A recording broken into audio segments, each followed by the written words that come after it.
Hello, I'm Joel Peckham. Welcome to the Bone Music virtual reading series. Tonight we are incredibly lucky to have with us the writers Peter Lefferts and Dean Gessie. Bone Music virtual reading series actually started because of Uncollected Press. We're incredibly fortunate to have them as an affiliation. This happened way back. I wanted to promote a book about a year ago, not way back, but a year ago, that I had coming out with Uncollected Press called Much. Henry Stanton did an excellent job with that, and he has a terrific press. And people should check out the Raw Art Review and Uncollected Press to get a sense of the kind of work that they do. Tonight we have two Uncollected Press authors in Peter and Dean. I'm going to be a little bit backed off from this tonight because we have the very fortunate situation of having now a social media coordinator in Rajan Staunton, who will be introducing our two authors. Rajan is a former student of mine, an excellent poet in his own right. So I'm going to hand the microphone, the virtual microphone, over to Rajan now, so that he can have an opportunity to introduce our Peter Lefferts. Artist Peter Lefferts is known for his award-winning oil and pastel paintings, especially of New York's Adirondack Mountains. It is there that the artist also began to expand on his own journal writing during his painting excursions to delve into the fictional and mythical accounting of the world encompassing him. After undergraduate studies in studio art and art history at Lewis and Clark College in Portland, Oregon, Peter studied classical academic art techniques under Hilary H. Holmes at the Art Studio League of New York.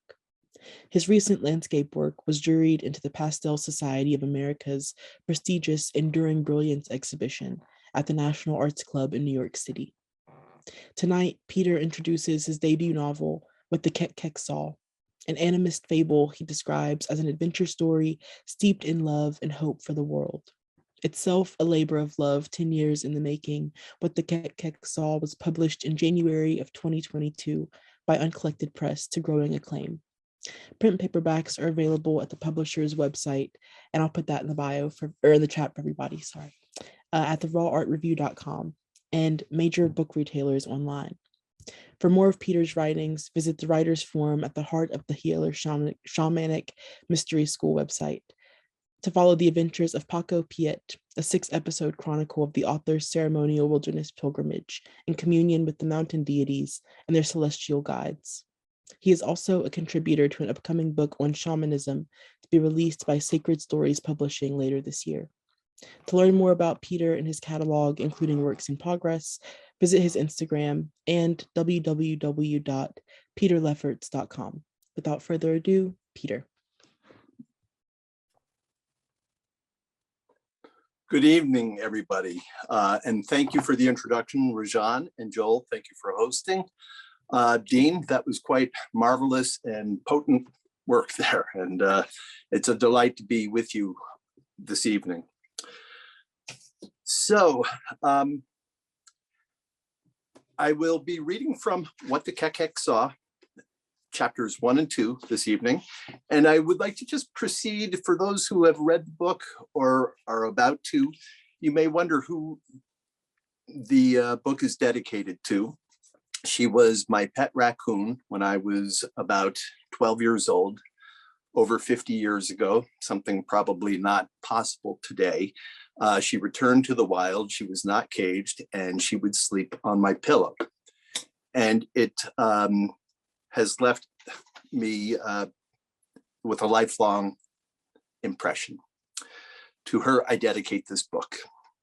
For Wheezy, with your hematite eyes, a glisten beneath the summer moon, your nose but a breath from mine, you opened me to the world of the wild and free, and to the magic at the heart of things. You taught me how to be. Chapter 1. Long, slender limbs of sugar maple flew by at a clip as Odie Semper wove his path through the forest. Summertime, there's nothing like it. Air's got a punch, heat and humidity, good lift, cool, warm, the changes feel good. Good to be alive. The owl beat his wings once before disappearing into the mosaic of leaves. He picked out a birch limb and set his talons into its bark. What a glorious day. Just glorious, isn't it, Birch? With the recent rains, everything's lush and green. Been plenty of sunshine too, of course. Feels great right to the tip of my tail. Odie reset his feathers. Look at this forest spread out before us, rising up the slopes of the Barracan peaks. All of it come back since the clearing. The birch tree creaked as it swayed upon the rising wind. Odie rode the changes, motionless. They've seen it all, haven't they, Birch? The old ones. They've been around since I don't know when. They even survived the big ice. When it was winter and only winter for a long, long time. Ice was so thick, it covered them, smothered them, and ground them down. Made them into who they are today, so goes the story. Can you imagine it? Birch, how that must have been, how they must have looked. Berea, before the big ice. Fly forward from then to now, and that's a lot of changes. The trees swayed with the morning breeze. Odie resumed his survey of the forest, a mix of hardwoods filling the glades with evergreens, seeming to defy the odds as they rose from creases within rock walls or tacked themselves into the forest web from atop boulders. Odie Semper drew in a fresh breath.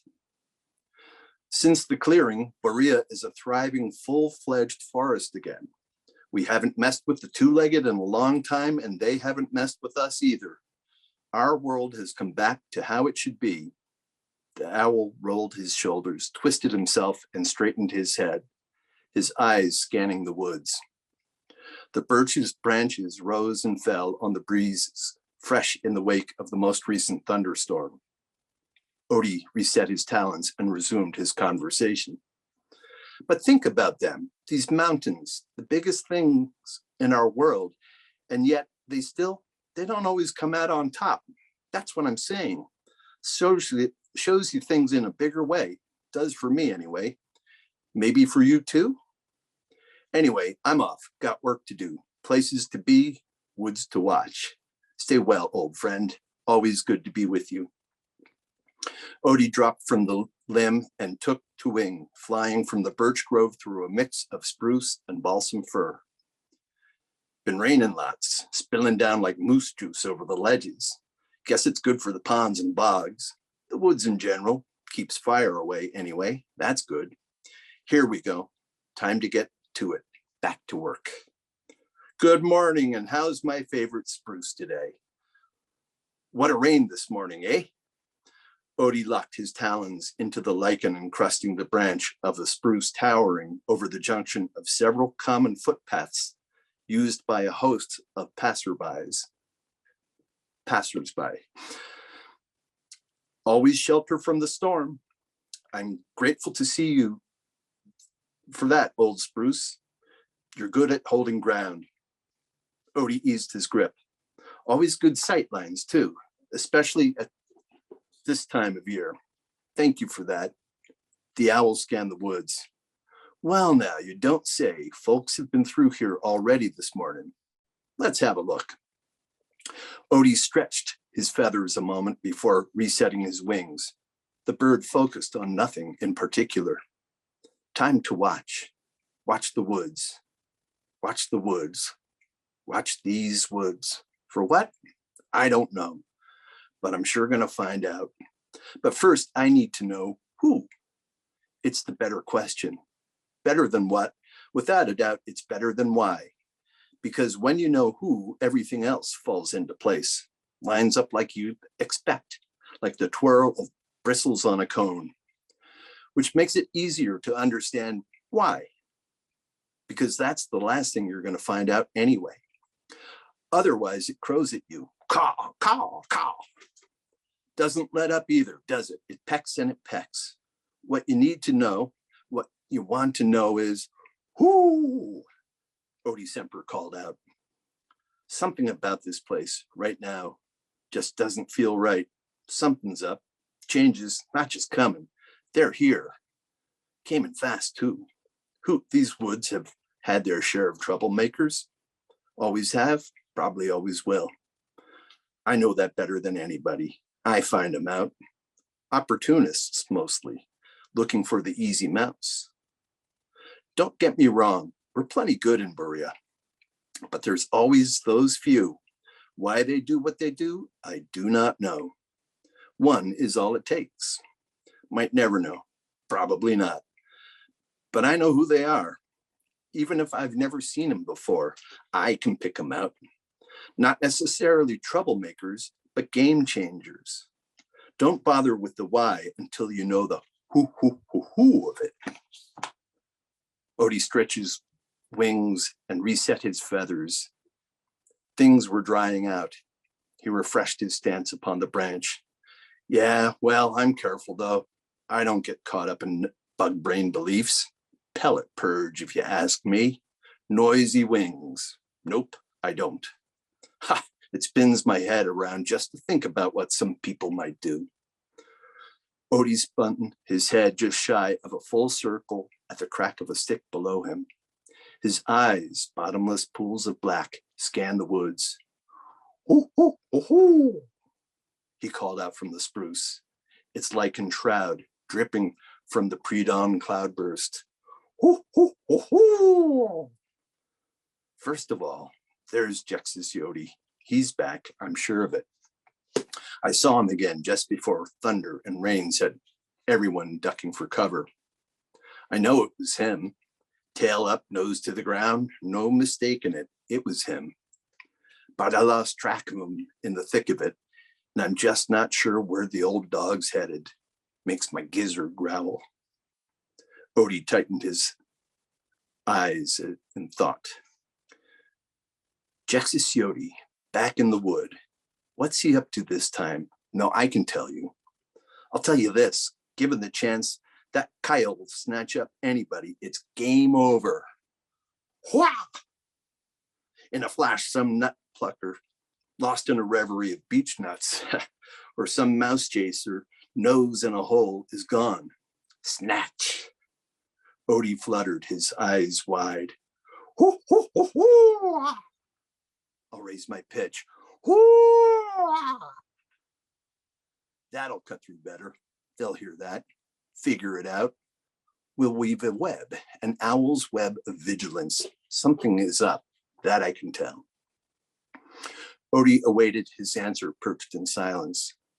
The snap of another stick focused his attention upon a stag shouldering its slab frame through sprays of fern. Oroshirvi, he's back. Well, well, well. I'd forgotten about him. He's been gone so long, and now look, he's back. Suppose I'll keep an eye on him too, while I watch for that coyote. Looks like it's shaping up to be a busy day. Look at him. He's certainly no forkhorn anymore, is he? Got quite the rack. Impressive. Nobody's gonna mess with him. The buck's got muscles too. Even when he had spots, he talked about becoming a great stag someday. Looks like that day's come. All right then, welcome back, Oroshirvi. But I'm getting distracted. Deer aren't the troublemakers, not around here. I want to know where that coyote is. Odie watched the deer clear the brook in a leap. Oroshirvi began to eat as he stepped from the shadows into bright, warm sunshine. His ears twitched as they probed the breezes eddying about the clearing. Swaying grasses shed rainbow droplets. A spider's jeweled web scattered sunlight between balsams. The buck let loose a brisk snort, its chin outstretched as it purged the coyote's scent from its nose. Odie stood up at attention, scanning the woods in all directions. That coyote's been through here twice already today, since before the storm, and now he's come through a third time, and just a blink ago. How'd I miss him? Must have been I was fixing my feathers. Odie turned his head near round to see.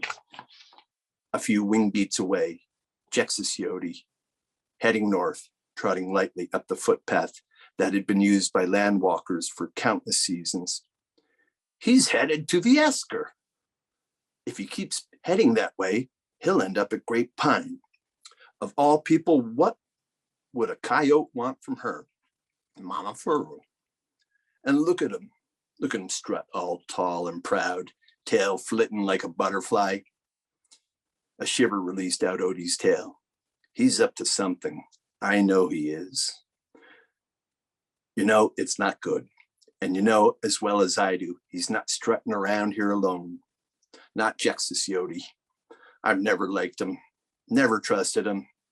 He gets into other people's business. Takes pleasure in it too. Those fools. But that's their folly, not mine. Idiots. Odie wanted to hiss, but restrained himself. So who else is passing this way? Hoo, hoo, hoo, hoo. Distant replies, broken hoots muffled by the tangle of forest, were enough for Odie Semper to know his calls were being heard. Chapter 2. There, that ought to do it. A few more sticks and some mud across that spot, and we'll see water come higher still on the lodge. Ha, that'll be nice. I got another side channel closed too. Been a good day already. A good day, if I say so myself. Ben slipped into the pond and swam to the thicket he'd been working on since before sunrise. You know, I've been studying this. Flow, mechanics, arrangements, interconnecting details. It's simple to see, given the storm cycle. We plug it up over there. Those two spots should be easy enough. And we let the runoff spill there. It can go deep if need be. We can handle that. So the first thing is to get that section tied into the other dams. When I get this dam joined with the other dams and we make a single dam, well, we could dam up this whole valley once and for all. That would be nice, eh? Wouldn't it? Ben kept at work, soaked in thought. Sunshine glistened on the fur of his back as he gnawed away, unaware of Letty, her summer coat blazing red, watching him as she trotted the shoreline trail. Good morning, Ben, she called out. The beaver let loose a walloping smack into the still surface of the pond. A relay of ripples scattered as Ben submerged into the depths. His alder sprig harvest floated hapless at the middle of the pool. I didn't mean to scare him again. You gotta love that beaver, whispered the fox as she loped her routine path. He's got one of the most important jobs around here, the keeper of the waters. She accentuated the title before turning into the forest. Everybody needs him. If you don't get that, you become standing deadwood, a weathered ghost, lifeless in the pond until one day you finally topple into the muck. Not a pretty way to go, but he is so ridiculously shy. Startles so easily, happens every time. I guess he just gets so caught up in his work. I know my wolf cousins depend on his kind to raise their pups. Sure they do, but look at me. Do I look like I could be like a wolf? And her ramble got snapped short by a dragonfly whizzing past her nose. The near collision caused her to pay fresh attention to her surroundings. She stopped and stood still. Expect the unexpected, she said aloud. She squinted as she sniffed the rising breeze. Her ears darted left and right, forward and back, grabbing bits of information hanging on the air. That's right, expect the unexpected. That right there is the essence of the way of the woods. It's my way anyway. She picked up her trot again. I think I'll head up to the high ground, see what's doing at Great Pine. After the rain, there should be plenty of tasty littles gathering cones. Letty licked her chops. I'll take my time though. Work the underbrush. I'll know where the little ones like to nap. Besides, I'm not hungry right now. I'll plan to get to Mama Furu tomorrow when shadows are long. The fox skirted the edge of the swamp and disappeared into the woods. Odie listened to the replies to his calls, far-off hoots cutting through the understory. They assured him that word had spread throughout the woods. Jexus Yodi was around and about, last seen headed north up the Esker. The forest had its own reply. A blue jay called to her clan. Branches swayed on the rising wind. The random buzz of bees and flies, all of it caught Odie's attention. Little escaped his notice. Odie eyed the mudflat. His eyes lit up at the discovery of another set of tracks also headed north, but they took a turn to west. They were rain-washed, hard to read, made not long before Jexus Yodi had passed through. The owl tightened his focus. Fresh mud never lies. Got all the news I need to see about who's been through and where they're headed. But these are a little, let's have a look. Odie shrieked out. Aramook, heading to the setting sun. It's Aramook, he's at it again. Aramook is heading to town. Hoo-ah, hoo-hoo, Aramook, heading to town. Odie leaned forward and spread his wings. He swooped low to the ground before arcing his way up to the canopy.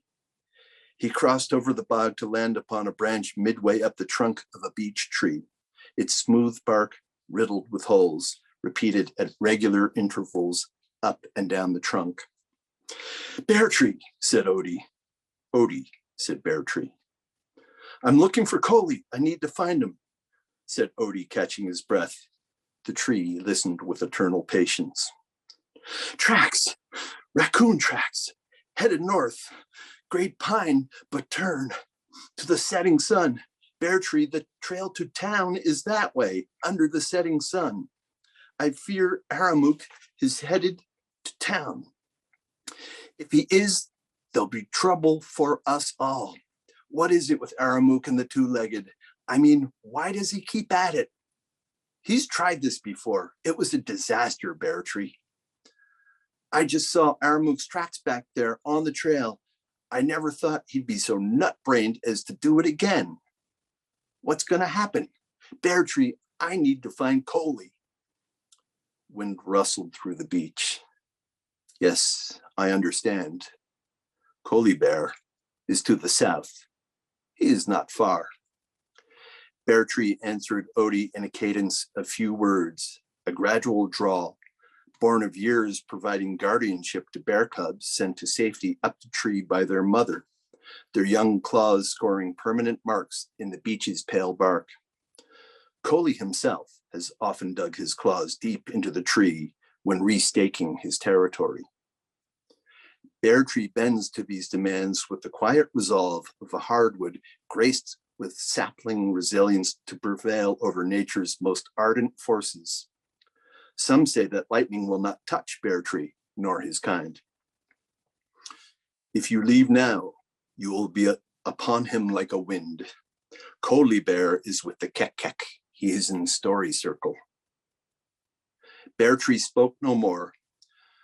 Odie thanked Bear tree. He left a downy feather and fell away from the branch, letting the breeze fill his wings, sending him aloft once again.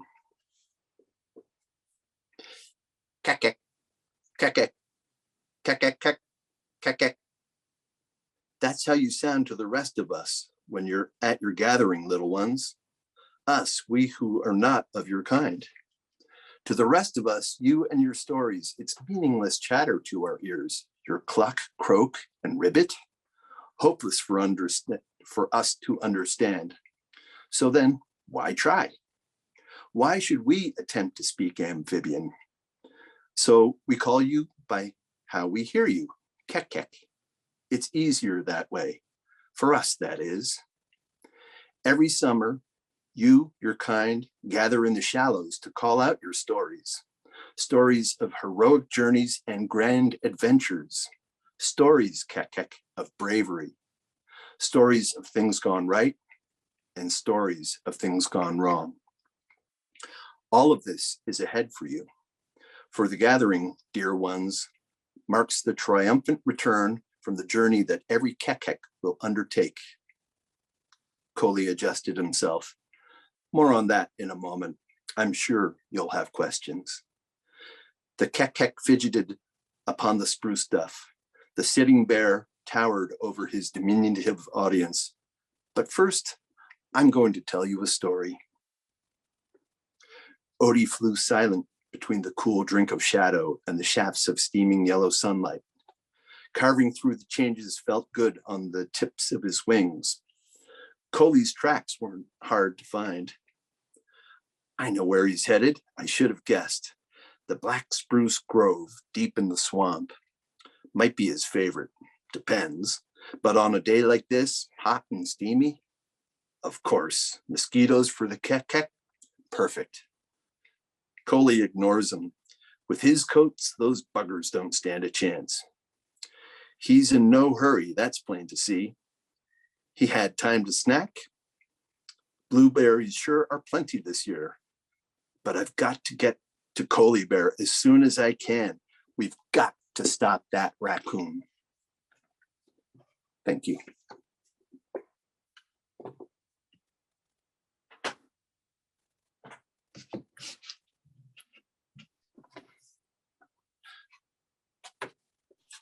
So I have completed the reading portion of my story, my time with you.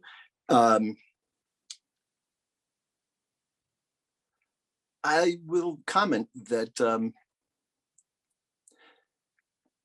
as a painter, having spent the majority of my life going to the Adirondacks in a place that is actually off the grid and in what is now the largest wilderness, second largest wilderness tract east of the Mississippi River after the Everglades. And there I have been graced with the opportunity to immerse myself into deep nature. And over time, this story began to emerge, these characters. I began to relate to them as other than the two-legged. And I took my time to write and to write and to weave this story together until it really became to be in ways that still surprise me, actually.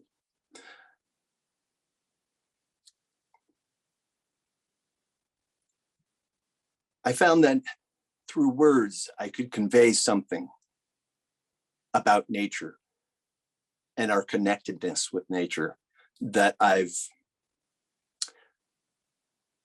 felt could be brought to life through story. And so it is, after many revisions and, as I say, a labor of love to create, I feel like I am a messenger through this story, their story.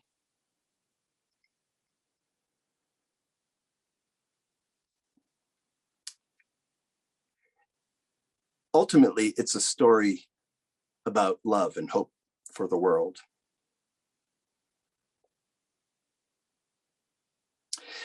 In creating this environment that I immersed myself in,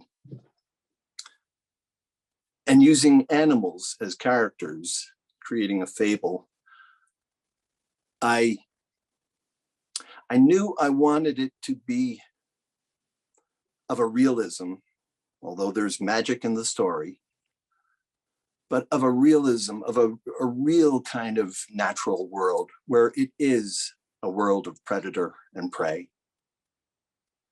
And my animals, my characters, they are who they are as animals. They are not living in little houses below the ground. You know, it's just, that was important to me in creating this, to make it the real deal in that sense when an author uses animals for a character.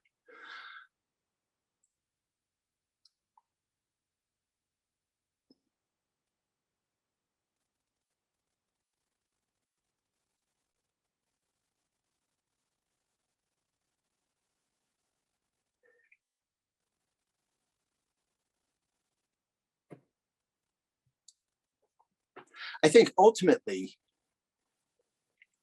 it was also important to me to be with them and to source from them. I found myself creating at times thinking, what an odd story to be telling. And yet it wanted to be told. And I made a practice of staying away from a lot of pop culture, movies that may have had an ecological theme like Avatar. I have still not seen. I just wanted to not bring in other influences such as that. So in addition to listening to the animals, being a painter as well, I embraced some of my influences since I was a child. N.C. Wyeth, for instance, and I discovered as a young kid, and his images, his illustrations for The Last of the Mohicans, for instance, fueled my imagination, going to the Adirondacks, going to camp, as we call it. And camp is far from civilization, about 10 miles back, and yet it's got all the creature comforts. So it is a rare opportunity to be in an environment, in the natural world, without the distractions of electronica and not even cars, and just the silence of the forest. And that, I think, has been the most precious gift in setting me up to write this story.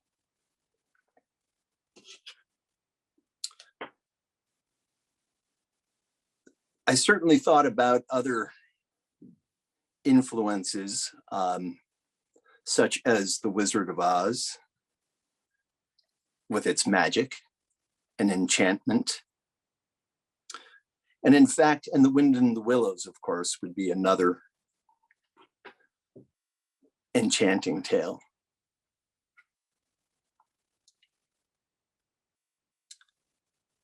As I wrote, and as I felt I was receiving information from the source, nature herself,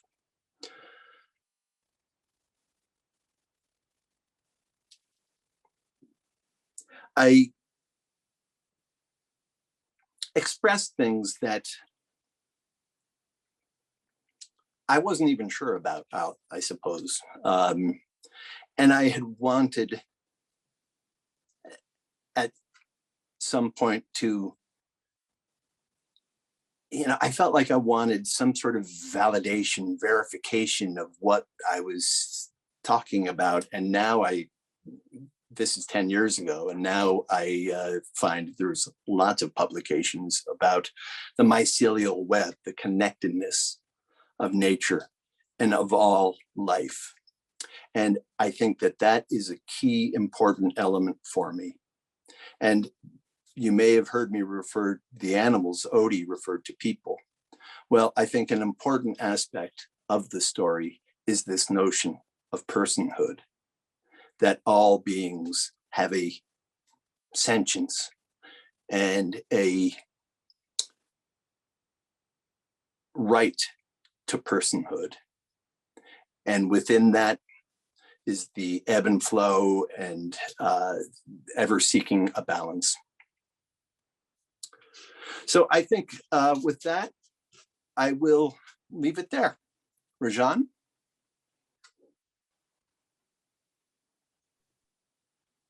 I think I'll finish it up. Okay. You know, but I appreciate it so much, Peter. If you can turn off your camera and your microphone, but thank you so much. That was a wonderful reading, Dean and Peter. Once again, this is the Bone Music virtual reading series. We don't have a schedule, but I'm hoping to do about 5 or 6 readings a year. Many of them will be affiliated with Uncollected Press, so you'll be seeing their authors often, but we're not exclusively working with Uncollected. We will be having many authors.